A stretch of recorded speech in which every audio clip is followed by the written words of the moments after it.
2 Samuel, chapter 16.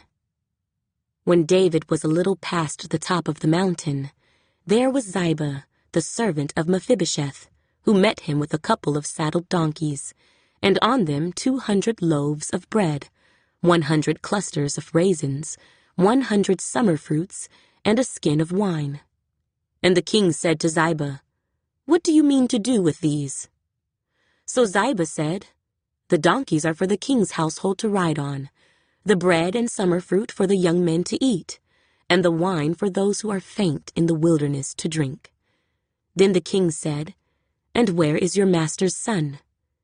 And Ziba said to the king, "Indeed, he is staying in Jerusalem, for he said, 'Today the house of Israel will restore the kingdom of my father to me.'" So the king said to Ziba, "Here, all that belongs to Mephibosheth is yours." And Ziba said, "I humbly bow before you, that I may find favor in your sight, my lord, O king." Now when King David came to Bahurim, there was a man from the family of the house of Saul, whose name was Shimei, the son of Gera, coming from there. He came out, cursing continuously as he came, and he threw stones at David and at all the servants of King David. And all the people and all the mighty men were on his right hand and on his left. Also Shimei said thus when he cursed, come out, you bloodthirsty man, you rogue! The Lord has brought upon you all the blood of the house of Saul, in whose place you have reigned, and the Lord has delivered the kingdom into the hand of Absalom your son. So now you are caught in your own evil, because you are a bloodthirsty man." Then Abishai, the son of Zeruiah, said to the king, "Why should this dead dog curse my lord the king? Please, let me go over and take off his head." But the king said, "What have I to do with you, you sons of Zeruiah? So let him curse, because the Lord has said to him, 'Curse David.' Who then shall say, 'Why have you done so?'"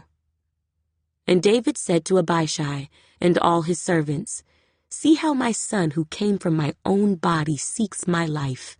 How much more now may this Benjamite? Let him alone, and let him curse, for so the Lord has ordered him. It may be that the Lord will look on my affliction, and that the Lord will repay me with good for his cursing this day." And as David and his men went along the road, Shimei went along the hillside opposite him, and cursed as he went, threw stones at him, and kicked up dust. Now the king and all the people who were with him became weary, so they refreshed themselves there. Meanwhile, Absalom and all the people, the men of Israel, came to Jerusalem, and Ahithophel was with him. And so it was, when Hushai the Archite, David's friend, came to Absalom, that Hushai said to Absalom, "Long live the king! Long live the king!" So Absalom said to Hushai, "Is this your loyalty to your friend? Why did you not go with your friend?" And Hushai said to Absalom, "No, but whom the Lord and this people and all the men of Israel choose, his I will be, and with him I will remain. Furthermore, whom should I serve? Should I not serve in the presence of his son? As I have served in your father's presence, so will I be in your presence." Then Absalom said to Ahithophel, "Give advice as to what we should do."